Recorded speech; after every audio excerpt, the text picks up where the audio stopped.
Bueno, vamos ahora con la charla de Pablo Aparicio, exalumno, amigo y gran profesional en esto de la virtualización. Creo que sobran las presentaciones, y nos va a hablar de un último proyecto en el que ha participado en Ecuador, después de su periplo por aquellas tierras.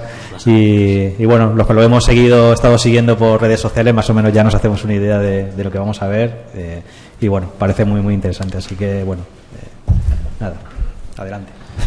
Vale, os voy a hablar del proyecto que llevé a cabo en Ecuador hace poco, donde estuve pues para dar un curso de fotogrametría y circunstancia que aprovechamos ya pues para realizar el levantamiento fotogramétrico de este yacimiento que ahora os mostraré, ¿vale?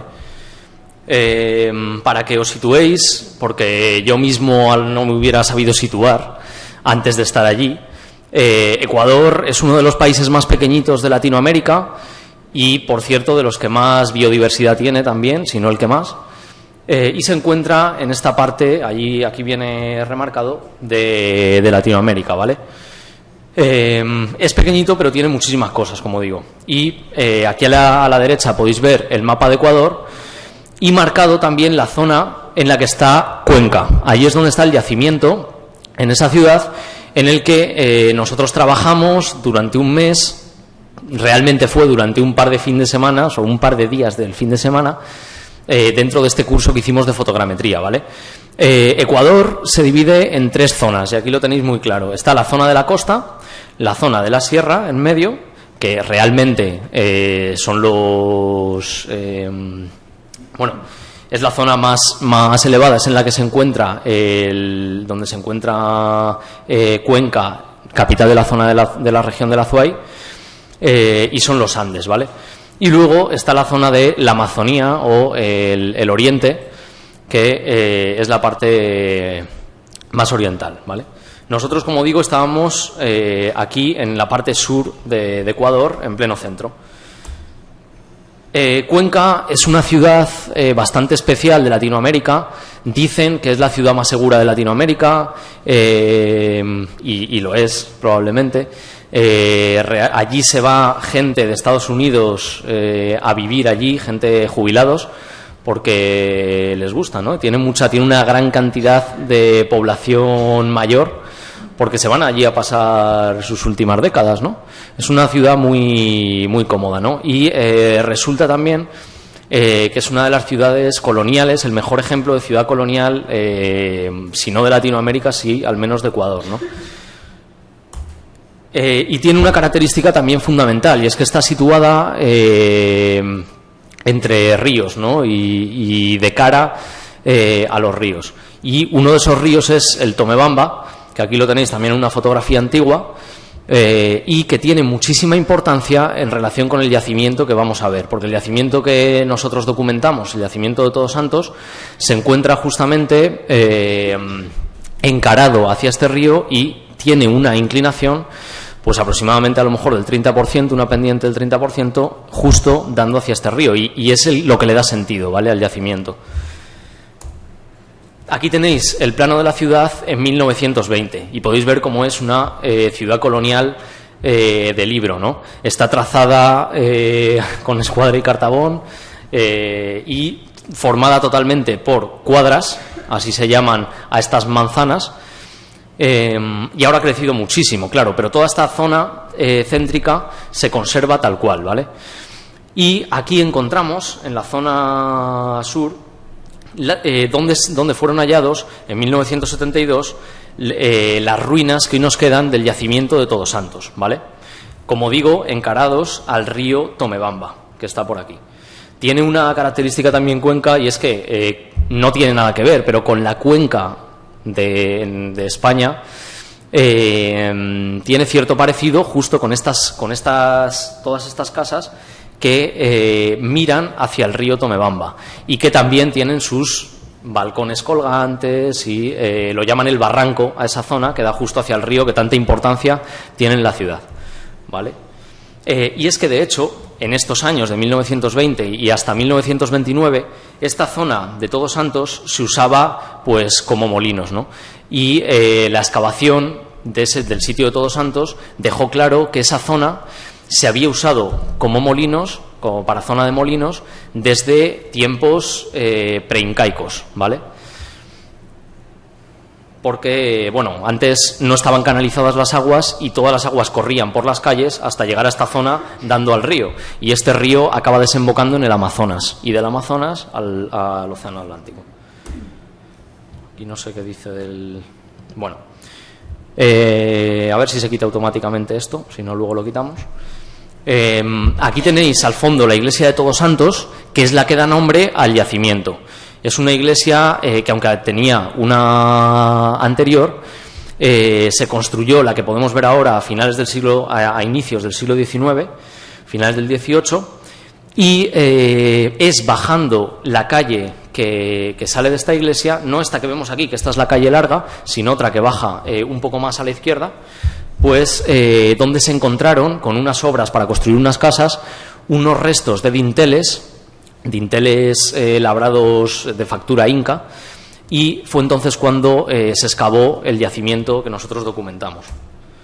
Aquí tenéis una imagen de Google Earth de la misma ciudad. Podéis ver cómo las cuadras se conservan totalmente en la actualidad, ¿vale? Toda esta es la zona vieja de la ciudad, dividida, colonial total, dividida en cuadras, como digo, totalmente reticular, con la catedral en el centro, en la plaza central. Este es el río Tomebamba, que discurre por aquí, y aquí encontramos el yacimiento de Todos Santos, y en este punto central está la iglesia de Todos Santos que acabamos de ver, ¿vale? Bajando por esta calle es cuando encontramos este yacimiento, que, como digo, está en buena pendiente, ¿vale? Fue Manuel Agustín Landívar quien lo excavó o coordinó las excavaciones durante los años 70, sobre todo a finales del año 72, ¿vale? Y en honor a su trabajo se construyó un museo al lado del yacimiento, en el que se encuentran las piezas que fueron halladas en ese yacimiento. Hay que decir de paso que, como veis, como podéis ver tanto en esta imagen, etcétera, el yacimiento está en pleno centro, en el casco histórico de la ciudad. No está a las afueras, no está en el campo, no está en la montaña, ¿vale? Aquí tenéis la entrada al yacimiento, ruinas arqueológicas de Todos Santos, etcétera. Como veis, no hay paneles, no hay más información que esto, y realmente está bastante infravalorado. Es un sitio que está infravalorado en la propia ciudad. Los cuencanos, que no conquenses, porque allí se llaman cuencanos, no lo conocen prácticamente. Muchos de los que se apuntaron al curso que nosotros dábamos ni siquiera sabían que era eso. Habían visto unas cuantas piedras, pero bueno, nunca se habían interesado tampoco por lo que tenían allí. Y es un yacimiento importantísimo, no ya por el hecho de ser de los pocos yacimientos con restos anteriores a los españoles que tiene Cuenca en la ciudad, sino porque conserva distintas fases y ejemplos tanto de época cañari o preincaica, época inca y época española posterior. O sea que tienes un poco de todas las culturas que han pasado por la ciudad. Así es como actualmente se ve el yacimiento desde la calle que está delante del mismo. La entrada que vosotros habéis visto, esta de aquí detrás, es la que está en la parte superior, ¿vale? Esto hace pendiente hacia abajo, y es lo que vemos aquí. La entrada es esta que se ve aquí en la parte de arriba, y todo esto es pendiente hacia abajo, que llega hasta aquí, un poco por debajo del nivel de la carretera, ¿vale? Pero como veis, y aquí ya os indico otra de las cosas, si este yacimiento se tuviera que documentar mediante fotogrametría con un dron, hubiera supuesto bastantes problemas, pues porque tiene mucho cableado por encima. Uno de los problemas de Ecuador es que todavía no han enterrado en muchas ciudades el cableado por debajo de las calles. Entonces te encuentras con unos postes que incluso están inclinados del peso de los cables, porque pueden tener cientos y cientos de cables atados a ellos, ¿no? Y eso también hay que tenerlo en cuenta a la hora de hacer los levantamientos, ¿no? Y luego también los árboles, como veis, sobre todo en los extremos del yacimiento, está lleno de árboles. Entonces también puede dar algunos problemas si se quiere documentar con dron, aunque supongo que con cuidado y con drones no muy grandes se podría hacer. Una vez, bueno, si lo miras desde esta barrera, Aquí tenéis la barrera esta, ¿no? Esta barrera es un poco más baja que una persona, medirá 1,5 metros o así. Entonces puedes mirar por encima y te encuentras con algo así. Son una serie de molinos de distintas épocas, algunos muros incas, como este que tenemos aquí, con una serie de hornacinas, y otra serie de muros que no se sabe. Muchos son reconstrucciones posteriores, otros puede que sean de la época, pero todos tienen retoques, porque bueno, ya sabemos cómo se excavaba antes y cómo se restauraba antes, y aquí no ha quedado prácticamente documentación de cómo se hizo la intervención en este yacimiento. El proyecto que yo os voy a comentar, que es el de la documentación fotogramétrica justamente de todo este yacimiento, que digamos de paso que tiene una amplitud de 1.600 metros cuadrados, pues este yacimiento, su documentación se hizo en el marco del curso de fotogrametría digital que organizamos en abril junto con la gente de la Universidad Politécnica Salesiana de Cuenca y sobre todo en coordinación con Pedro Antonio Carretero Poblete, de Era Cultura, también colega extremeño, que fue el que me llamó allí para que fuera allí a dar el curso y que está trabajando muchísimo en Cuenca con muchísimas cosas, ¿vale? Y esta fue una de ellas.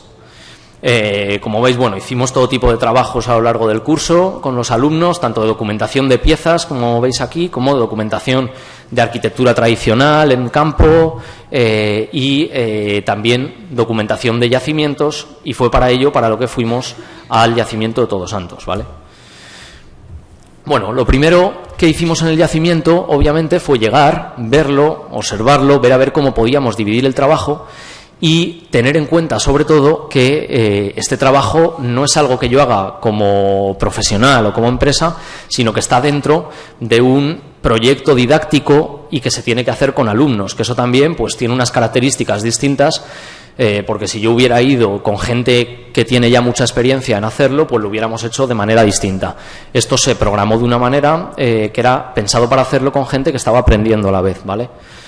Dividimos el yacimiento en 9 zonas, pues porque, entre otras cosas, había 10 alumnos, entonces 9 se dedicó cada uno a hacer una de estas zonas y otro de ellos, que era arquitecto y topógrafo, allí la carrera de arquitectura no existe topografía, entonces los arquitectos hacen de topógrafos también, ¿vale? Entonces era arquitecto y topógrafo y se encargó sobre todo de tomar los puntos con la estación total y aunque le pese, porque es verdad que él quería hacer fotogrametría y luego la hizo y estuvo participando mucho, pero le tocó y le agradecemos desde aquí tomar los puntos con la estación total, ¿no? Bueno, dividimos así las zonas, luego lo veréis y os puedo explicar mejor cómo están divididas, porque claro, aquí al no ver el yacimiento no sabéis por qué hicimos esta división, pero la división se hizo en base sobre todo a los restos conservados y a la dificultad que podía entrañar algunas zonas u otras. Había molinos delimitados, entonces pues un molino podía ser, por ejemplo, la zona 3 o la zona 4 son 2 molinos que resultaba más difícil su documentación mediante fotogrametría que la zona 1, aunque la zona 1 parezca muy grande, realmente tiene poca cosa. Entonces, por eso se dividió de esta manera, ¿no? Para hacerlo equitativo. Obviamente, también se colocaron una serie de targets por todo el terreno. Se dividieron los targets 6 para cada una de las zonas y como son 9 zonas, pues dieron lugar a 54 targets o dianas que se dispusieron por el terreno. No se pusieron, o en la medida de lo posible se intentó que no se pusieran sobre ningún muro, que se pusieran en el suelo, de manera que luego pues se pudiera con la textura falsear, un poco pintar si hacía falta los targets, eliminarlos para que no aparezcan como ensuciando el terreno, ¿no? Los targets obviamente se utilizaron pues para tomar cada uno de ellos con la estación total. Aquí tenéis, veis aquí a Cornelio, que es el alumno que se dedicaba a tomar los puntos con la estación total, y pues el resto de la gente tomando las fotos de sus levantamientos y otros pues tomando los puntos de cada uno de los targets, ¿vale? Además, a la vez que tomábamos los targets y al dividir todas las zonas, toda esta información se iba acumulando en fichas de registro fotogramétrico. Algunos que han sido alumnos míos y demás saben que en los cursos de fotogrametría, creo que fue en los primeros, segundos cursos, pues empezamos a desarrollar estas fichas de levantamiento fotogramétrico donde queda especificado todo lo que concierne saber en cuanto a metadatos de cómo se ha hecho un levantamiento fotogramétrico. Entonces yo a cada uno de los alumnos, para cada una de las zonas, de las 9 zonas, les di una ficha de estas que tenían que rellenar con los datos que hacían para cada levantamiento, de tal manera que quedara todo perfectamente registrado. Asimismo, los puntos también quedaron allí registrados, ¿no? Los que correspondían a cada uno. Y después, o durante realmente, porque ya sabéis que esto, aunque yo os lo cuente paso a paso, muchas veces son procesos que se solapan el uno con el otro, ¿vale? En este caso, pues bueno, se realizó la toma de imágenes. ¿Qué pasa? En la toma de imágenes teníamos varios problemas. ¿Qué inconvenientes encontramos? Pues bueno, lo que digo, era un trabajo enmarcado dentro de un proyecto didáctico. Esto quiere decir que la gente que lo hacía no tenía experiencia o no tenía mucha experiencia de cómo se debía realizar un levantamiento de este tipo. Entonces, eso hay que tenerlo en cuenta y no es ni malo ni bueno. Realmente esto no sería un inconveniente, sino que es una circunstancia con la que hay que lidiar, porque obviamente pues no es lo mismo si voy yo, que ya he hecho muchos levantamientos, que sé un poco por experiencias de dónde hay que tomar las fotos, que alguien que no lo sabe, ¿no? Y luego también tenía otras, lo que ya os he contado de las dificultades para el uso de drones, y que también, pues como estaba enmarcado dentro de un proyecto didáctico de fotogrametría que queríamos que ellos practicaran, pues queríamos que cada uno hiciera una zona a mano, desde el suelo, ¿no? No queríamos usar un dron porque eso les hubiera hecho que no aprendieran cada uno a hacer su modelo, ¿no? Y también, cada uno de los alumnos hacía cada una de estas zonas con su propio equipo, con su propia cámara de fotos. Cada cámara era completamente distinta al resto, cada cámara tenía una configuración. Unas salían con un tono las fotografías, otras salían con otro tono. Entonces, claro, esto también, si hubiera que haber planteado este proyecto desde el principio, porque nos lo hubieran encargado para hacer un modelo perfecto, etcétera, quizás habría que haberlo planteado de otra manera y haber hecho con la misma cámara y con la misma configuración todas las zonas para que salieran con el mismo tono de color, etcétera. Pero aquí no fue el caso, se realizó de otra manera, entonces son inconvenientes sumados que hacen que luego nos tuviéramos que romper mucho la cabeza para conseguir el modelo final decente, ¿no?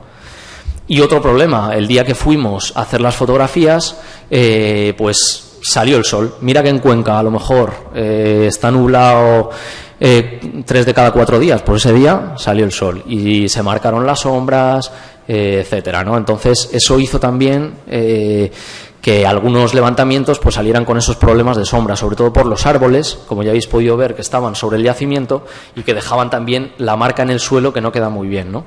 Pero bueno, con eso también es con lo que hay que lidiar.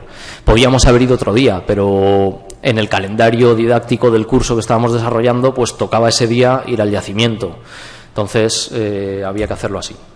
Bueno, esto realmente no hace falta casi ni ponerlo, pero porque todos sabéis cómo se hace un levantamiento fotogramétrico, pero es un ejemplo de uno de los que se hizo, ¿no? O de los que hizo uno de los alumnos. Aquí lo tenéis. Bueno, como digo, usamos varios software para la gestión posterior de los modelos. Photoscan se utilizó para realizar los modelos fotogramétricos. Como no queríamos utilizar la versión profesional de Photoscan, realmente, aunque les enseñé cómo se georreferencia con Photoscan, también quería darles alguna otra opción de software libre, porque sabéis que el Photoscan profesional pues es casi prohibitivo. Entonces utilizamos el Photoscan estándar para hacer los modelos, y para georreferenciar utilizamos Meslab. Con Meslab realmente nos funcionó sorprendentemente bien, porque Meslab ya sabéis que es como una bomba de relojería y de repente te puede ¡plas! Y a tomar por culo, y nos pasó muchas veces, ¿no? Que de repente se iba y ya tienes que resignarte y seguir hacia adelante. Así es la vida, ¿no? Pero nos sirvió bastante, exportábamos los modelos georreferenciados y lo hicimos bastante bien con él, ¿vale? Y luego, posteriormente, pues los incluíamos en Blender, y había otro gran proceso de colocar bien las mallas, porque sabéis que en Blender lo primero es que no reconoce bien los modelos georreferenciados con sus coordenadas reales, porque se encuentran demasiado lejos del punto 00 de Blender y salen totalmente deshechos, ¿vale? Entonces no se puede hacer así. Lo que tenemos que hacer es, de nuevo, falsear un poco la georreferenciación, reduciendo una cantidad concreta los datos de la estación total, todos los datos de la estación total, ¿vale? Para que nos coincidan todos los modelos. Luego ya se pueden meter georreferenciados a Blender, aparecen todos correctamente colocados, pero siempre hay pequeños fallos, pues claro, de problemas que se van arrastrando. Los mismos alumnos pues tenían problemas al... muchos no se quedaron con que había que fotografiar bien las zonas en las que sale el marcador, porque si no te fotografías bien esas zonas y en el modelo no salen excesivamente bien los marcadores, ya arrastras error ahí, ¿vale? Y esto te hace que te arrastre error la georreferenciación. Luego, aparte, la propia georreferenciación tiene un pelín de error, porque si mueves un poco el prisma, este tipo de cosas que pueden pasar. Entonces, siempre había, a lo mejor, algunos centímetros que no estaban bien colocados y solapados. ¿Qué había que hacer en Blender? Pues recolocarlo un pelín, moverlo, etcétera, para que quedara exactamente donde debe ir y tener el modelo perfecto, porque si no, no nos cuadraban bien algunas cosas. Entonces, esa fue otra historia. Después, obviamente, borrar las partes que tienen solape, porque no nos interesa que haya distintos solapes uno sobre el otro. Entonces había que ir borrando aquellas zonas que sobraban. Hay que decir además que, lo vais a ver aquí ahora. Aquí tenéis el primer modelo que salió, ¿vale? Después de toda estas 9 zonas, pues bueno, algún alumno de los que hicieron esta parte de aquí, como aquí no había zonas arqueológicas, pues no la sacó esa zona, no hizo fotos allí. Entonces vimos, que hacían falta más partes por aquí. Igualmente en esta zona, en esto de aquí, ¿no? Hay distintas partes que se dieron cuenta ellos mismos que les habían faltado fotografías en algunas zonas. Esto realmente era lo que pretendíamos con el ejercicio, que ellos vieran si habían hecho bien o mal las fotos, qué zonas les habían faltado y cuáles no, dónde había que volver a repetirlo y todos los errores que se vieron a raíz de este ejemplo, ¿no? Como ya os he comentado, estos fueron los 3 software que usamos principalmente.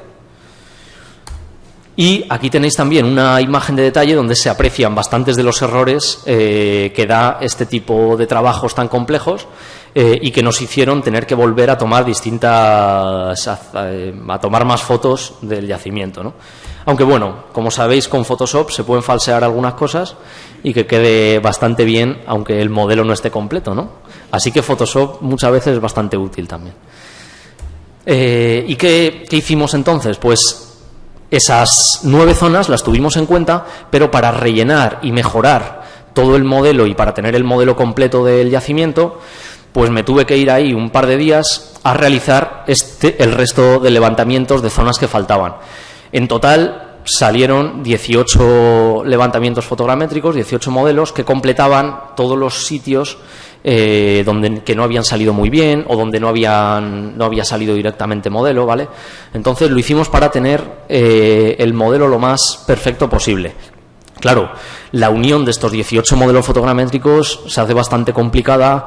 Blender petaba cada 2×3, había que reducir el tamaño de las mallas continuamente, pero claro, reducirlo de forma lógica de manera que no lo rebajaras tanto que no tuviera calidad el propio modelo, ¿no? Entonces, esto, como veis, plantea muchísimos problemas. Nunca nos habíamos enfrentado, ni yo ni ellos obviamente, a un trabajo tan complejo de este tipo que nadie nos encargó, pero que realizamos pues un poco movidos por el curso, por su interés también por hacer cosas de este estilo. La verdad es que les encantó y por trabajar en algo de su ciudad que nunca lo habían visto así, porque no existe ningún registro gráfico, salvo 2 o 3 fotos de las excavaciones anteriores. No hay ni siquiera dibujos, nunca se había hecho una planta del yacimiento. Entonces ya tenemos la ortofoto, que es actualmente obviamente lo más preciso y casi lo único preciso que existe como registro gráfico. Bueno, después de tomar todas estas fotografías, pues ya conseguimos montar el levantamiento fotogramétrico más o menos completo. Y como veis aquí, sigue habiendo muchos problemas en él. Pues podéis comprobar cómo tiene una iluminación muy distinta a esta zona, que corresponde, no sé si es a la zona 7, creo, con esta de aquí, que es la zona 6. Pues tienen distintos colores porque son fotos hechas con cámaras diferentes, con la configuración del balance de blancos o de la luz diferente, etcétera, ¿no? Entonces nos encontramos muchos errores de ese estilo. Por aquí, como veis también, está lleno de sombras de los árboles que también tuvimos que eliminar. Todo esto lleva un postproceso en Blender muy grande y en Photoshop para igualar el color de las texturas, el tono de las texturas al tono general, de manera que dé la impresión de que es solo un mismo modelo. Colocar los límites de las geometrías, porque los límites de las geometrías algunos nos salen como desplazados, porque claro, el límite de los modelos es lo que generalmente suele salir peor, ¿no? Al unirlo a otros hay que eliminarlos o moverlos para que no nos salgan por encima del resto, o sea que es algo bastante complicado y que lleva mucho postproceso. Finalmente, como veis, el cambio de esta a la final pues es bastante notable y se ven muchas cosas. Aquí hemos limpiado ya. Obviamente no limpiamos las sombras sobre los muros porque no queremos falsear la textura de los muros, pero sí sobre la tierra, porque la tierra realmente no nos dice nada y se puede modificar, ¿vale? Para eliminar las sombras y que así los muros se vean mejor. Hicimos otras cosas, como digo, pues por ejemplo, lo veis aquí en esta zona, donde aquí se veía un tono que no correspondía, pues eso también está modificado y aquí pues parece exactamente el mismo modelo. Muchas otras cosas de este estilo que hacen que al final tengamos pues un modelo preciso, completo, 18 mallas que ahora están unidas en una, aunque no lo hemos unido formalmente. ¿Qué es lo que se podría hacer a partir de ahora que no nos ha dado tiempo ni nos ha hecho falta realmente? Pues si queremos, por ejemplo, compartir este modelo en Sketchfab, no podríamos cargar los 18 modelos fotogramétricos, eso está clarísimo. Además, cada uno tiene unas texturas que en un principio eran pues de 5.000 por 5.000 píxeles cada una y obviamente tuvimos que rebajarlas mucho de tamaño porque si no, no nos las cargaba Photoscan todas, petaba también y no nos dejaba hacer los renderizados, por ejemplo. O sea que hemos tenido que rebajar mucho ciertas calidades.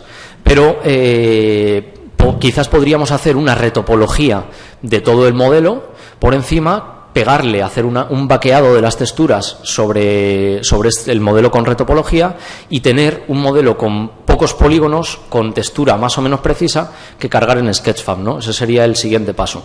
Y bueno, como veis aquí, para que veáis las distintas partes del yacimiento, hay una zona aquí de muro preincaico, con un muro preincaico bastante notable, se dice que es Cañari, pero no se sabe muy bien.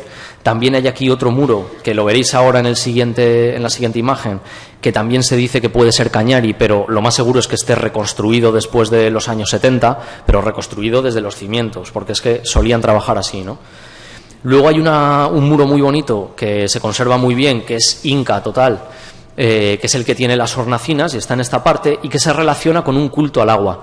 Como veis, todo esto está plagado de canales que pasan por molinos. Aquí tenéis estos molinos que se supone que son del siglo XVI y que aún estaban en uso hasta los años 20, con más canales que bajan por aquí hasta los molinos del siglo XVII y del siglo XVI también, que fueron construidos incluso con piedras incas y se cree que ayudados por maestros incas, los españoles que llegaron a la zona ayudados por maestros incas.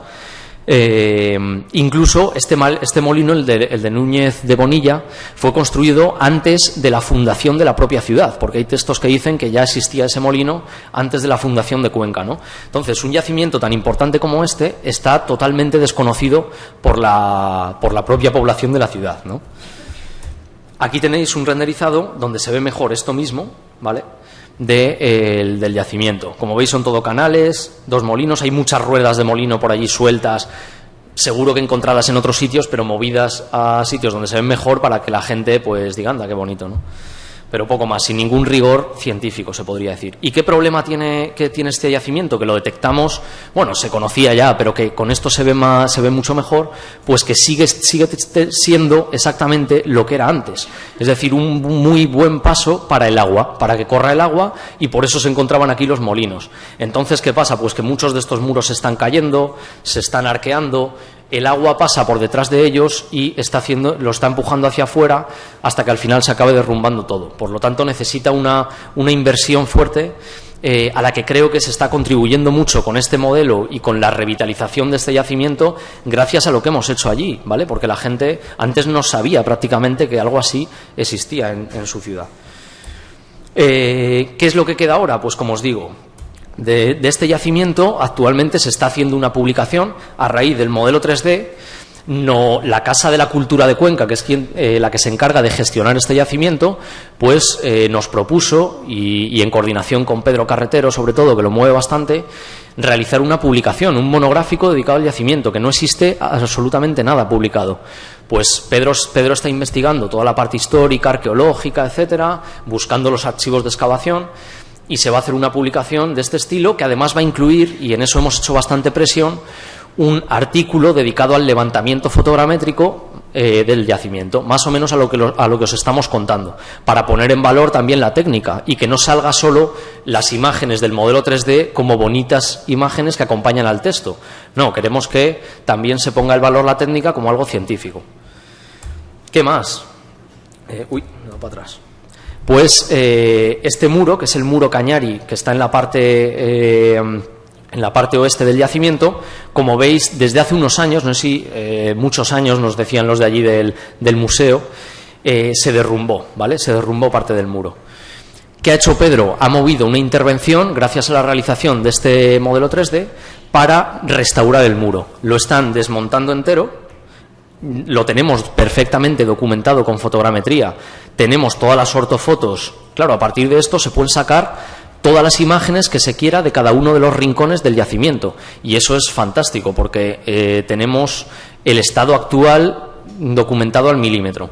Entonces, incluso sé que este muro, esta ortofoto, la imprimieron en una lona grande, casi a escala natural, para saber bien dónde iban todas las piedras e intentar imitar un poco al reconstruir este muro, aunque han descubierto que es una reconstrucción ya de otro muro anterior, o sea que no tiene mucho de real, pero bueno. Como veis, se está haciendo ahora mismo esto, impulsado un poco por la realización del modelo fotogramétrico. Catas en el muro, el desmonte del mismo, aquí lo tenéis, porque es un muro que se estaba arqueando, se estaba combando hacia afuera y en cualquier momento se iba a venir abajo. Pues antes de que se venga abajo, lo consolidamos, lo montamos por detrás un muro, no sé si iban a montar, no sé si es de hormigón o de algún tipo de aislante, para que el agua que corre por toda esta colina no desmonte de nuevo las piedras, y volver a montar el muro. ¿Qué más? La panelería también. Se está impulsando la realización de paneles, creo que se van a hacer 3 y se van a colocar en el exterior del yacimiento para que la gente sepa qué diablos hay ahí, ¿no? Porque hasta ahora desde fuera no se ve muy bien, sobre todo desde la parte superior, desde abajo sí, pero no había ningún panel que explicara lo que tiene que haber allí. Entonces se están montando los paneles tanto en español como en inglés como en quechua, que también se está traduciendo, ¿vale? Y así lo vamos a hacer. Y finalmente eso, los propios alumnos que participaron en el curso están aplicando la fotogrametría y los trabajos de fotogrametría que aprendieron a realizar con este trabajo en muchos otros proyectos que les salen en su carrera profesional, y allí la fotogrametría es algo que no se conocía prácticamente hasta ahora. Entonces, la primera vez que se aplica un yacimiento importante y de esta manera ha sido aquí en Todos Santos. Todo esto les está dando mucha visibilidad para que ellos mismos desarrollen su propio futuro profesional. Entonces, esto también hay que tenerlo en cuenta, que un trabajo de fotogrametría enmarcado en un proyecto didáctico nos ha llevado a poner sobre la mesa la restauración y consolidación de ese yacimiento, que ya se está llevando a cabo. Ha llevado a la propia Casa de la Cultura y al Ayuntamiento a interesarse por financiar trabajos relacionados con ello, incluso publicaciones que pongan en valor el sitio, a hacer panelería que también pone el valor en sitio y a dar trabajo a los propios habitantes de allí. Así que bueno, este es un poco el proyecto, los resultados, y sigue hacia adelante. Claro, si surgen nuevas cosas, pues se harán nuevas ortofotos, nuevas imágenes, y se pondrán en marcha como medio de documentación que está ya el levantamiento fotogramétrico, pues ya queda como una base para muchísimas otras intervenciones que se puedan realizar. Así que bueno, este es un poco el proceso. Muchas gracias.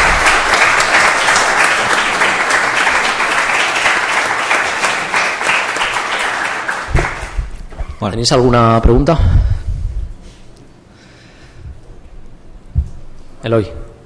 Quería preguntar, ¿los levantamientos fotogramétricos de las 9 personas se hicieron a la misma vez?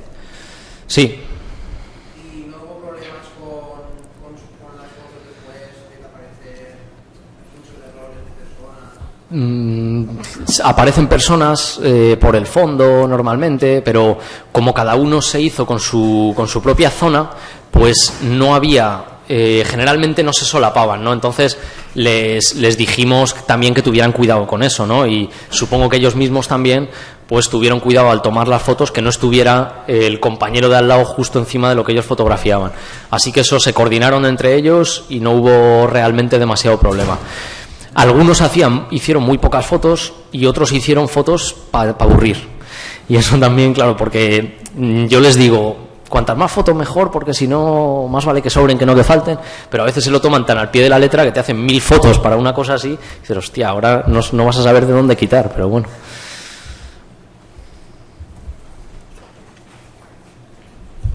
¿Nada más?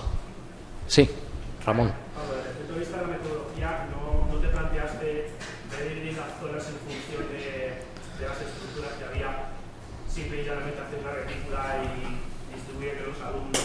¿No hubiera sido quizá eso más sencillo de ejecutar? Y si lo descartaste, ¿por qué lo descartaste?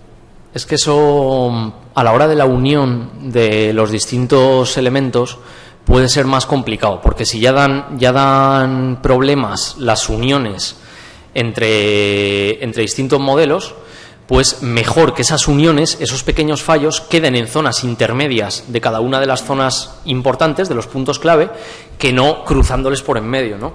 Pues, por ejemplo, vamos a poner aquí esto, pues mejor que los cortes entre distintos levantamientos queden, pues por ejemplo, aquí en este muro, entre esto que es más importante y esto de aquí también en medio, aquí en medio, ¿vale? En zonas que no son muy importantes. Si el corte quedara, pues, por el centro del muro inca o por el centro de este arco de medio punto y demás, pues eso podría dar muchos más problemas a la hora de unir las mallas.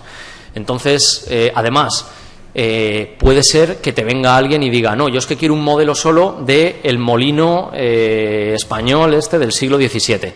Pues lo coges y ya tienes el levantamiento hecho individualmente de ese molino y no tienes que andar uniendo otras partes de otros modelos. Entonces, por eso se eligió por zonas concretas arqueológicas y por puntos calientes, por así decir, del propio yacimiento. Como ha dicho antes, si te hubiera planteado desde un punto de vista más profesional, si hubieras planteado el tema de retícula, porque sabes que va a encajar, o el hecho de que fueran alumnos...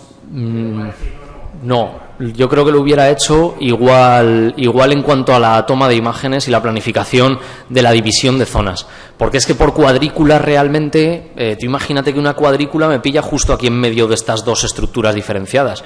Pues eso me habría complicado la vida muchísimo para luego unirlo con la de al lado y con la del otro lado, etcétera. Entonces, creo que es mucho mejor hacer los levantamientos por zonas lógicas en cuanto arqueológicamente hablando, que no simplemente dividirlo así en cuadrículas, porque te puedes montar un lío de dos pares de narices. Eloy quería... Teniendo en cuenta que el levantamiento se hizo en 2 días, ¿cómo controlaste después la proyección de las sombras? ¿Con el renderizado o retocando con las diferentes posiciones? Lo de la sombra... Ya, realmente el día en el que yo fui, después de la segunda toma de imágenes, tuve la suerte de que no hacía sol, entonces allí no tuve sombras y no tuve ningún problema, que es pues por ejemplo toda esta zona de aquí, el muro inca esto de aquí, pues no hay sombras y salió muy bien, esta parte de aquí arriba, el resto pues no se puede controlar, entonces salen como borrones. Y aquí pues lo eliminé, pero por ejemplo en esta zona de aquí que no había elementos arqueológicos interesantes, pues tampoco borré las sombras porque no hace mucha falta. Así que bueno, dentro de lo que cabe no quedó del todo mal. Por ejemplo aquí las sombras que aparecen de los dinteles de este molino, ¿vale? Pues estas sombras sí que salen marcadas en la propia textura y quizás tendría que haberlas limpiado aquí abajo, pero bueno, si no, lo que he hecho ha sido colocar el sol de Blender de tal manera que cuadre con las sombras que aparecen aquí y eso pues falsea un poco. Lo importante es que no te aparezcan doble sombra, porque eso sí que queda un tanto raro. Pero bueno, es que con eso, con modelos complejos como este, se tiene que lidiar, claro. Las condiciones de trabajo te lo marcan a veces. Bueno, ¿Ya? pues... Sí. Pues... sí. Este muro de aquí, aunque aquí no se aprecia muy bien, haría falta una vista de sección, está curvado así hacia adelante. Entonces se está cayendo y aquí ya se ha caído parte de él, ¿vale? Entonces, ¿qué es lo que pasa? Que el agua viene por dentro de la tierra, está socavando el propio muro y el muro se está viniendo abajo. Y entonces lo que quieren hacer es quitarlo entero para poner no sé si van a poner al final o un muro como tal que haga de pantalla para que no pase el agua y no socave los cimientos, o poner una tela, pero es que poner el plástico tampoco es buena de esas. Entonces están haciendo algo para impermeabilizarlo por detrás, de tal manera que el agua no siga socavándole, y además darle una inclinación. Está ahora mismo como inclinado hacia adelante, o sea que se va a caer. Le van a dar unos grados de inclinación hacia detrás para que sostenga la tierra y no se termine de caer.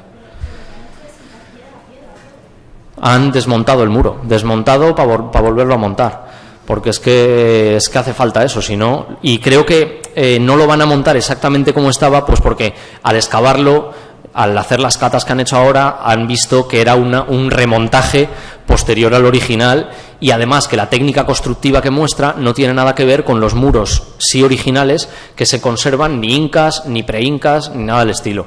O sea que es una reconstrucción hecha en los años 70 con las piedras que se encontraron por ahí, que sí que existía ese muro, lo han visto, pero que se conservaba mínimo, y que lo levantaron en el momento pues para quedar así, pero ahora mismo se está viniendo abajo, entonces lo desmontan entero, impermeabilizan y lo vuelven a montar. Eso es lo que están haciendo, y lo tienen que hacer con muchos de los muros del yacimiento. Lo que pasa es que van a ir paso a paso, porque si no, y lo que quieren hacer también es recanalizar el agua, porque actualmente, como algunos de los canales no funcionan bien porque no están restaurados, el agua se filtra, se cuela por debajo, por la tierra, y está socavando muchos muros, entonces eso se va a venir abajo.